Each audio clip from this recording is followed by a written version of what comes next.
বন্ধুরা, আজকে একটা নতুন গল্প নিয়ে আসলাম তোমাদের মাঝে। এটা সত্য এবং বাস্তব জীবনের ঘটনা। শেষ পর্যন্ত শোনার অনুরোধ রইল। শুনলে তোমার মধু চলে আসবে। দেরি না করে চলো শুরু করা যাক। কক্সবাজারে আমি এবং আমার স্যার একটি হোটেল রুম ভাড়া নিয়েছিলাম। সেখানে আমরা একটি প্রজেক্টের কাজ করতে গিয়েছিলাম।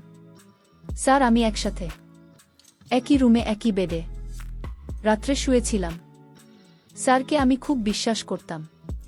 ব্যক্তিগতভাবে স্যারকে আমি যতটুকু চিনি, স্যার এতটা খারাপ না। মনের মধ্যে স্যারের প্রতি অনেক বিশ্বাস ছিল। স্যার আমার সাথে কোনোদিন খারাপই করবেন না। কিন্তু সেদিন রাতে আমার সমস্ত বিশ্বাস তছনছ হয়ে গিয়েছিল।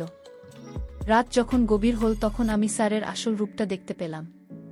গভীর রাতে ঘুমের ঘোরে স্যার আমার সাথে অনেক বাজে আচরণ করার চেষ্টা করছে। আমি তখন আধ ঘুম অবস্থায় ছিলাম। যখন স্যার আমার এখানে পরিপূর্ণ দখল নিতে চাইল তখন আমার ঘুম ভেঙে যায়। আমি চোখ খুলতেই যা দেখলাম তাতে আমার দম বন্ধ হয়ে যাওয়ার মতো অবস্থা হলো।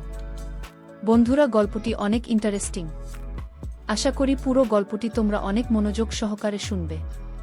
তবে গল্পটি শুরু করার পূর্বে বন্ধুরা, তোমাদের নিকট আমার বিশেষ অনুরোধ, তোমরা অবশ্যই আমার চ্যানেলটি সাবস্ক্রাইব করে আমাকে সাপোর্ট করবে। হ্যালো বন্ধুরা, আমি রূপালী চক্রবর্তী। তবে আমার ডাক নাম রূপালী। সবাই আমাকে রূপালী নামে চিনে। আমার বর্তমান বয়স 23। বর্তমানে আমি একজন প্রতিষ্ঠিত মডেল অভিনেত্রী। কিন্তু এই মডেল অভিনেত্রী হয়ে ওঠার পিছনে একটি বেদনাদায়ক ঘটনা রয়েছে।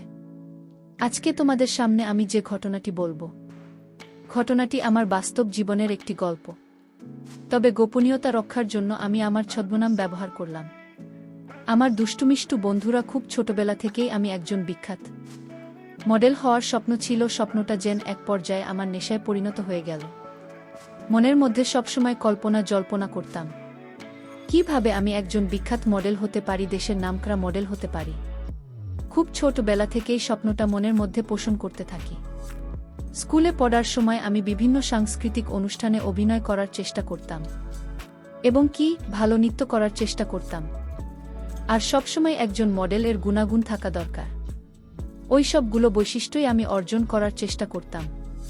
আমি দেখতে অনেক সুন্দর, সুদর্শন এবং স্মার্ট ছিলাম। সবচেয়ে আমার চেহারার মধ্যে আকর্ষণীয় একটা ভাব ছিল যা আমাকে মডেল হতে সাহায্য করেছিল। আর তাছাড়াও কেউ আমাকে দেখলেই মডেল বলে ডাকত। আসলে মডেল হওয়ার যে ফিটনেসের প্রয়োজন ছিল তার সম্পূর্ণ যোগ্যতাই আমার ছিল। কিন্তু আমি গ্রামে থাকতাম, গ্রামের স্কুলে পড়ালেখা করতাম। যে কারণে স্বপ্নটা কখন যে বাস্তব হবে তা নিয়ে শুধু কল্পনা করতাম। তবে চেষ্টা করে যাইতাম অবিরত। মনের মধ্যে শুধু কল্পনাই করতাম কখন কোনো সময় আমি একটা নামি দামি মডেল হতে পারব। এসব চিন্তা করতে করতে আমি রাতে বসে বসে টিভি দেখছিলাম আর ভাবছিলাম। ঠিক এমন সময় আমার আব্বু আমাকে ডাক দিয়ে বলল, মা রূপালী, একটু এদিকে আয় তো। আমি বাবার কাছে গেলাম। তারপর বাবা আমাকে বলল, মা রূপালী, অনেক দিন হল তোর বোন শেফালিকে দেখি না। তুই তো এসএসসি পরীক্ষা দিয়ে দিয়েছিস। এবার তোর বোনের বাড়ি থেকে একবার বেড়াই গা। আমি বললাম, আচ্ছা ঠিক আছে বাবা। বাবার কথা মতো পরের দিন আমি আমার বোনের বাসায় ঢাকা যাওয়ার জন্য প্রস্তুত নিলাম। ট্রেনে উঠলাম। আমার সাথে একটি মধ্যবয়সী লোক ট্রেনে উঠল। একই সিটে লোকটি আমাকে দেখে হা করে তাকিয়ে রইল।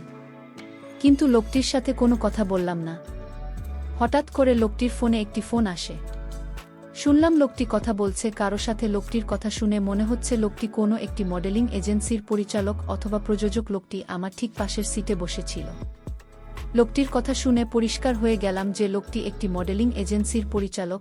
তারপর আমি ভাবলাম লোকটির সাথে একটু পরিচিত হয়ে নিয়ে। আমি জিজ্ঞেস করার আগেই লোকটি আমাকে জিজ্ঞেস করল, এই যে ম্যাম, আপনার নাম কি? আমি বললাম, স্যার আমার নাম রূপালী চক্রবর্তী। তারপর লোকটি আমাকে বলল, বাহ, খুব সুন্দর নাম তো তোমার।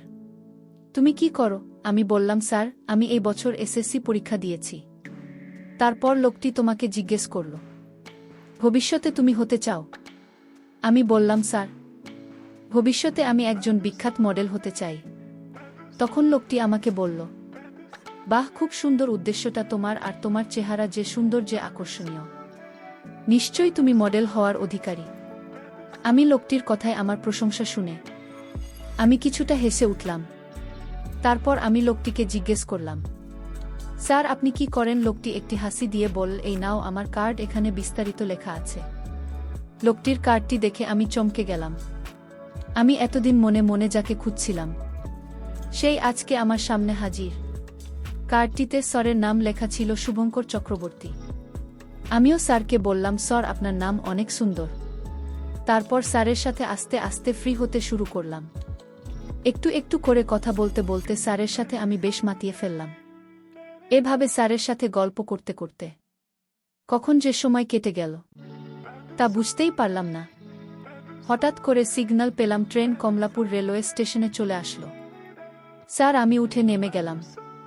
নেমে যাওয়ার সময় স্যার আমাকে বলল, রূপালী তোমার যদি মডেল হওয়ার খুব ইচ্ছে থাকে তাহলে এই কার্ডের ঠিকানা অনুযায়ী এসো, আর এই নাম্বারে আমার সাথে যোগাযোগ রাখবে।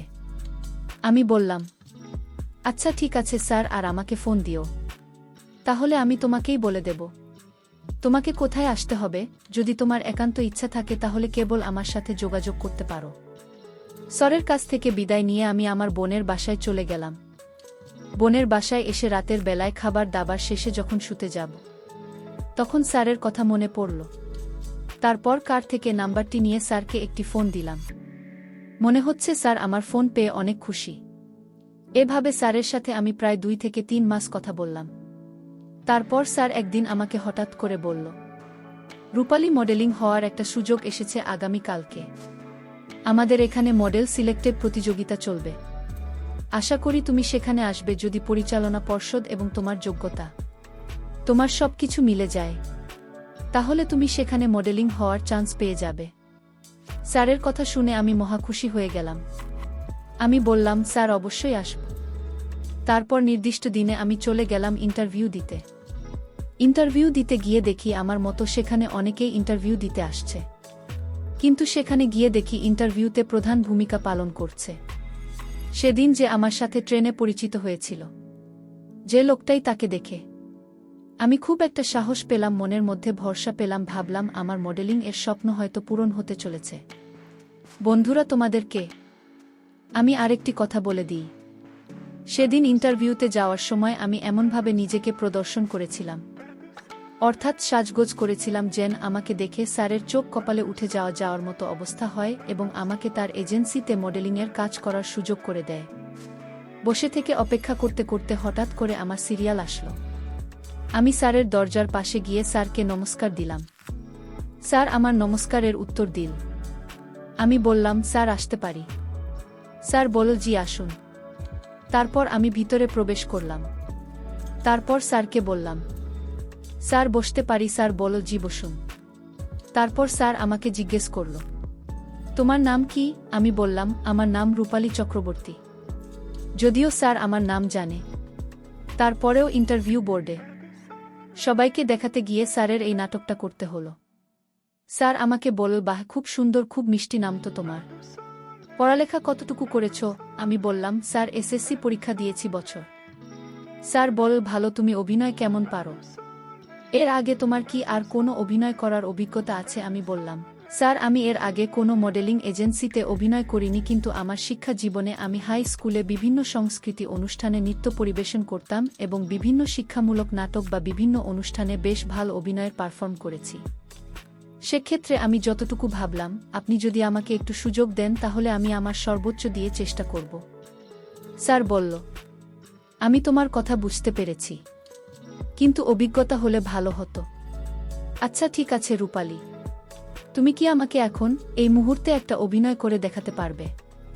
আমি বললাম, স্যার অবশ্যই পারব, তবে আপনি আমাকে বলে দেন আমি কোন ধরনের অভিনয় করব। তখন স্যার আমাকে একটি ডায়ালগ শিখিয়ে দিয়ে বলল, এই ডায়ালগ অনুযায়ী তুমি একটু অভিনয় করো। তারপর আমি স্যার এর ওই ডায়ালগ অনুযায়ী অভিনয় করতে শুরু করলাম। অভিনয় শেষে স্যার আমাকে বলল, বাহ খুব সুন্দর হয়েছে, তোমার অভিনয় দেখে আমি অনেক খুশি হয়েছি। তোমার যা ফিটনেস তোমাকে দিয়ে হবে। ঠিক আছে রূপালী, তুমি আগামীকালকে চলে আসবে, আগামীকালকে তোমার প্রথম রিহার্সাল। আমি বললাম, আচ্ছা ঠিক আছে স্যার, আমি আগামীকালকে ঠিক সকাল 10টায় চলে আসব। তারপর স্যারের কথা অনুযায়ী সেদিন প্রথম রিহার্সাল, অর্থাৎ প্রথম স্যার আমাকে কিছু অভিনয়ের কলা কৌশল শেখাবে। এজন্য খুব আনন্দে খুব উৎসাহের সাথে খুব সুন্দর করে সেজেগুজে একবারে নিজেকে আকর্ষণীয়ভাবে তৈরি করলাম। তারপর স্যার যে রুমে আমাকে রিহার্সাল দেওয়া হবে সেই রুমে গিয়ে আমি বসে স্যারের জন্য অপেক্ষা করতে শুরু করলাম। কিছুক্ষণ পর স্যার রিহার্সাল দেওয়ার জন্য আমার এখানে আসল অর্থাৎ আমাকে যেখানে রিহার্সাল দিতে হবে সেই রুমে, আর বাইরের লোক কেউ নেই সেখানে, শুধু স্যার আমি সেখানে একা। তখন স্যার আমাকে বলল, রূপালী, যদি তুমি একজন নামকরা মডেল হতে চাও তাহলে অবশ্যই অবশ্যই তোমার মধ্যে বেশ কিছু গুণাগুণ থাকতে হবে। তার মধ্যে সবচেয়ে বড় গুণটা সেটা হচ্ছে অভিনয় করতে গিয়ে কখনো আনইজি ফিল করতে পারবে না, সব সময় মনটাকে উদাস উদাস রাখবে। তাহলে দেখবে অভিনয় অটোমেটিক চলে আসবে এবং তুমি ভালো পারফর্ম করতে পারবে। ঠিক আছে রূপালী, আমি বললাম আচ্ছা ঠিক আছে স্যার, আপনার আশীর্বাদ থাকলেই হবে। তারপর স্যার বলল চলো তাহলে রিহার্সাল শুরু করি। আমি বললাম ওকে স্যার। তারপর স্যার আমাকে বিভিন্ন দৃষ্টিভঙ্গিতে অভিনয় শিখতে শুরু করল। আমিও স্যারকে অনুসরণ করতে শুরু করলাম। কিন্তু মাঝে মধ্যে অভিনয় শিখতে গিয়ে স্যার আমার সাথে কেমন জানি আচরণ করে, মাঝে মাঝে খুব বাজেভাবে স্যার আমাকে অভিনয় শিখতে। আমিও স্যারের তালে তাল দিতে শুরু করলাম, কারণ বিখ্যাত মডেল অভিনেত্রী হওয়া ছিল আমার সারা জীবনের স্বপ্ন। তাই আমি এই সব ব্যাপারে কিছুই মনে করলাম না। এইভাবে স্যারের সাথে আমি প্রায় 1 বছর অভিনয় শিখলাম। স্যারের সাথে 1 বছর অভিনয় শিখতে গিয়ে আমি একেবারে স্যারের সাথে ফ্রি হয়ে গেলাম। স্যার যে কোনো বিষয় আমার সাথে শেয়ার করতে হয়, আমিও স্যারের সাথে শেয়ার করতাম। এক কথায় স্যার আর আমার মধ্যে একটা বন্ধুত্ব সম্পর্ক তৈরি হয়ে গেল এবং বিভিন্ন সময়ে অভিনয় করতে গিয়ে তার আমার সাথে অনেক ভিন্ন রকম কিছু হতো। তখন আমি যদি উল্টো দিকে যাইতাম তাহলে স্যার মন খারাপ করত। মনে মনে ভাবলাম বিখ্যাত মডেল অভিনেত্রী হতে হলে স্যারকে এরকম সুযোগ সুবিধা দিতে হবে। মনে হয় এটাই নিয়ম, এটা ছাড়া সম্ভব না, কারণ স্যারকে খুশি না করলে স্যার আমাকে কখনো কোনো সুযোগ সুবিধা দেবে না। তারপরেও যতটুকু পারতাম স্যারকে খুশি করার চেষ্টা করতাম। প্রায় 1 বছর পর স্যার আমাকে বলল, রূপালী চক্রবর্তী, তোমার জন্য একটা অফার এসেছে, তুমি কি সেই অফারে কাজ করতে রাজি আছো? আমি বললাম স্যার কি অফার? স্যার বলল, রূপালী চক্রবর্তী, একটা নামকরা কোম্পানির মডেলের কাজ পেয়েছি, আমি চাচ্ছি সেই মডেলের কাজটা তোমাকে দিয়ে করাব, আর এই জন্য তোমাকে একটা শর্ত পূরণ করতে হবে, তুমি কি রাজি? আমি বললাম জি স্যার, আমি রাজি। এজন্য স্যার আমাকে যে কোনো সত্য আপনি বলবেন সেই শর্ত পূরণ করতে রাজি। স্যার আমার উত্তর শুনে খুব খুশি হল।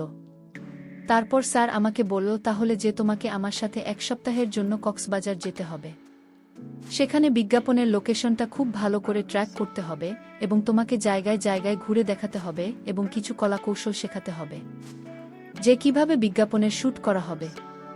আমি বললাম কোনো সমস্যা নাই স্যার, আপনি যেদিন বলবেন আমি সেদিনই যাব। তারপর স্যার আমাকে বলল, আচ্ছা ঠিক আছে, তাহলে আগামীকালকে তুমি তৈরি থাকো, আগামীকালকে আমরা কক্সবাজার যাচ্ছি। আমি বললাম ঠিক আছে স্যার, আমি আগামীকালকে একেবারে রেডি হয়ে চলে আসব। তারপর স্যারের সাথে আমি চলে গেলাম। কক্সবাজার গিয়ে আমরা একটা ভিআইপি হোটেল ভাড়া নিলাম। কিন্তু আমার স্যারের সাথে প্রথম থাকতে খুব অসুবিধা হচ্ছিল। আর তাছাড়া স্যারের সাথে তো আমার অনেক দিনের সম্পর্ক, একেবারে ফ্রি, যে কারণে তেমন বেশি একটা ভয় ছিল না। কিন্তু স্যার আমার সাথে যে একেবারে নোংরামি করবে সেটা আমার স্বপ্নের বাইরে ছিল। যদিও একসাথে একই রুমে, একই বেডে, কিন্তু মনের মধ্যে বিশ্বাসটা ছিল অনেক। এছাড়া স্যার আমাকে যাই করুক না কেন অন্ততপক্ষে আমার সাথে খারাপই করবে না। কিন্তু সেই বিশ্বাস ভেঙে গেল সেদিন স্যারের সাথে ব্যাসের করার পর। রাতে ঘুমানোর সময় হঠাৎ করে আমি অনুভব করলাম কেউ যেন আমার উপর হিংসাত্মক আক্রমণ করার চেষ্টা করছে। ভয়ে ভিতরটা কেঁপে গেল। ঘুম থেকে চট করে উঠলাম। উঠে দেখি স্যারের ভয়ানক রূপ অদ্ভুত দানবের মতো অদ্ভুত আচরণ করা শুরু করল। জীবনে প্রথম এরকম ধরনের প্রবলেম পড়লাম। তারপর স্যারকে আমি অনেক কাকুতি মিনতি করেছিলাম, কিন্তু আমার কোনো কথাই শুনতে রাজি না। এই মুহূর্তে আমি নিরুপায় হয়ে তার বাধ্য হওয়া ছাড়া আর কোনো উপায় ছিল না। অবশেষে বাধ্য হয়ে থাকে আমার সব কিছু দিতে হলো। আর সেই জন্মের মত আমার কাছ থেকে সব কিছু কেড়ে নেওয়ার চেষ্টা করছে। কি ভয়ানক! স্যারের রূপ জীবনের প্রথম এত বড় জিনিসটা আমার এখানে নিতে অনেক কষ্ট হচ্ছিল, মনে হচ্ছিল যেন আমার সব কিছু এলোমেলো হয়ে যাচ্ছে। আমি জোরে জোরে নিঃশ্বাস নিতে শুরু করলাম। কোনো কথাই বলতে পারছিলাম না, কারণ তার ওটা ছিল বিদেশিদের মত। ওই তো বটেই, ছোট জিনিস, তাকে কিভাবে নেই। তারপরেও সে আমাকে কোনোভাবেই ছাড় দিল না। প্রায় 2 থেকে 3 ঘন্টা এলোপাতারি করার পর সে আস্তে আস্তে দুর্বল হয়ে গেল এবং তার সমস্ত ইচ্ছা, সমস্ত খায়েশ মিটিয়ে নিল। বন্ধুরা, অবশেষে আমার ভাল লেগেছিল। বন্ধুরা, সেই রাতটি কখন বলতে পারবো না। অবশেষে আমাকে মডেল হওয়ার সুযোগ দিয়েছিল, কিন্তু বিনিময় কেড়ে নিয়েছিল আমার জীবনের শ্রেষ্ঠ সম্পদ। বন্ধুরা, এখন আমি অনেক বড় মাপের মডেল অভিনেত্রী, কিন্তু সেই দিনটির কথা এখনো মনে পড়লে খুবই অনুশোচনা ভোগী। পরিশেষে আমি তোমাদেরকে বলব, বন্ধুরা, তোমরা চলার ক্ষেত্রে বিভিন্ন উপায়ে বিভিন্ন লোকের সাথে পরিচিত হয়ে থাকতে পারো, কিন্তু তোমরা অপরিচিত কাউকে কখনো মন থেকে বিশ্বাস করো না। মন থেকে বিশ্বাস করলে হয়তো আমার মতো তোমাদেরকেও এরকম অবস্থা হতে পারে। অপরিচিত বেশিরভাগ লোকই তোমার কাছ থেকে কোনো কিছু রসিলার সুবিধা নেওয়ার চেষ্টা করবে, কিন্তু যখন তাদের সুবিধা নেওয়া হয়ে যাবে তখন তোমাকে ছুঁড়ে ফেলে দেবে। যেমনটা হয়েছিল আমার জীবনে, শুধুমাত্র একটা সামান্য মডেল তৈরি করার জন্য আমার জীবনের শ্রেষ্ঠ সম্পদ, আমার সম্ভ্রম, তার কেড়ে নিয়েছিল। শত কাকুতি মিনতি করেও কোনো কাজ হলো না। বন্ধুরা, আজকে এই পর্যন্তই। ভিডিওটি ভালো লাগলে একটি লাইক দিয়ে চ্যানেলটি সাবস্ক্রাইব করে আমাকে সাপোর্ট করবে। পরিশেষে তোমাদের সুস্বাস্থ্য কামনা করি। ভিডিওটি দেখার জন্য তোমাদের সকলকে অসংখ্য ধন্যবাদ।